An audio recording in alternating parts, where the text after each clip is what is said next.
ஒரு நிமிஷம் கேளுங்க. ஹாண்டா வைரஸ் அப்படின்ட்டு புதுசாக ஒரு தொற்று நோய் பரவிட்டு இருக்கு அப்படின்ட்டு ஒரு நியூஸ் வந்தது. சரி, அது என்ன பார்க்கலான்ட்டு விஷயங்களை கலெக்ட் பண்ணிட்டு இருக்கிறப்போ இது ஒரு தொற்று நோய் வந்துகிட்டு இருக்கு, மெயினாக அர்ஜென்டினாலேருந்து அப்படின்ட்டு நியூஸ் படித்தாங்க. நீங்கள் பார்த்துட்டு இருக்கிறது Krupa vibes YouTube channel, KRUPAVIBES. MV Hondius அப்படின்ற அந்த ஷிப்பு அர்ஜென்டினாலேருந்து சவுத் அட்லாண்டிக்கு போயிட்டு இருக்கிறப்போ திடீர்னு 8ஆம் தேதி மே 2026 8 பேர் அதில் இந்த ஹாண்டா வைரஸ்னால இறந்துட்டாங்க அப்படிங்கிற செய்தி அந்த ஷிப்பை அங்கேயே குவாரண்டைன் பண்ணி அந்த இடத்துல நிறுத்தி எங்கேயுமே டாக் பண்ண விடாமல், கப்பலை கரைக்கு விடாமல் அங்கேருந்து மெடிக்கல் டீம்ஸ் போய் அவங்கள தனித்தனி கேபினில் இருக்க வச்சு அவங்களுக்கு ட்ரீட்மெண்ட் பண்ணியிருக்காங்க. அப்புறமா ஒரு ஃப்ளைட் அந்த அந்த பேஷண்ட்ஸ் எல்லாம் ஃப்ளைட்டில் கொண்டு போய் ஒரு தனி இடத்துல வச்சு அவங்களுக்கு ட்ரீட்மெண்ட் கொடுத்தாங்கன்னு படித்தேன். அப்படி என்ன இது எதனால் வருதுன்னு அப்படின்னு பார்த்தா அந்த எலிகள் செத்து போகுது இல்லையா, அந்த செத்து போன எலிகள்லேருந்து அழுகின உடல் அழுகிடுச்சுன்னா அதுலேருந்து பரவுது அப்படின்றாங்க.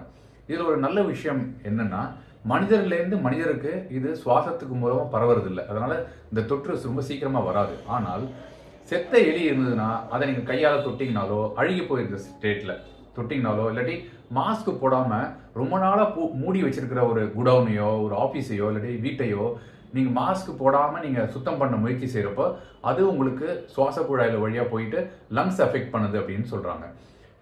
யூரோப்லலாம் இது நார்மலாக இது லங்ஸ் அஃபெக்ட் பண்ணுற மாதிரி வருது. ஏஷியன் கண்ட்ரீஸ்லாம் ஹெமரேஜ்னு சொல்லுவாங்களே, பிரெயின் ஃபீவர், அந்த மாதிரியான ஸ்டேஜில் வருது அப்படிங்கிறத படித்தாங்க செய்தி. அதனால் நாம் எப்போ சுத்தம் பண்ணுறதுனாலும் தூசி ரொம்ப பறக்கிற மாதிரி இருந்தால் ஒரு மாஸ்க்கை போட்டுட்டு நம்ம சுத்தம் பண்ணுறது நல்லது.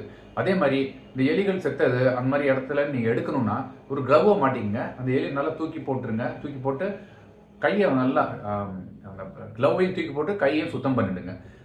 அந்த பகுதிகளை தொட்டுட்டு அப்படியே முகத்தில் கை வைக்க வேண்டாம் அப்படிங்கிறது தான் மருத்துவர்கள் பரிந்துரை செய்கிறாங்க.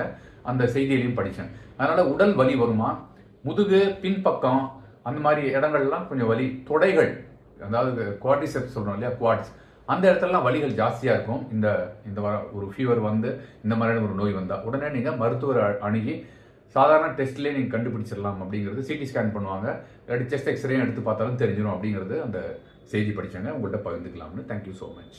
பை.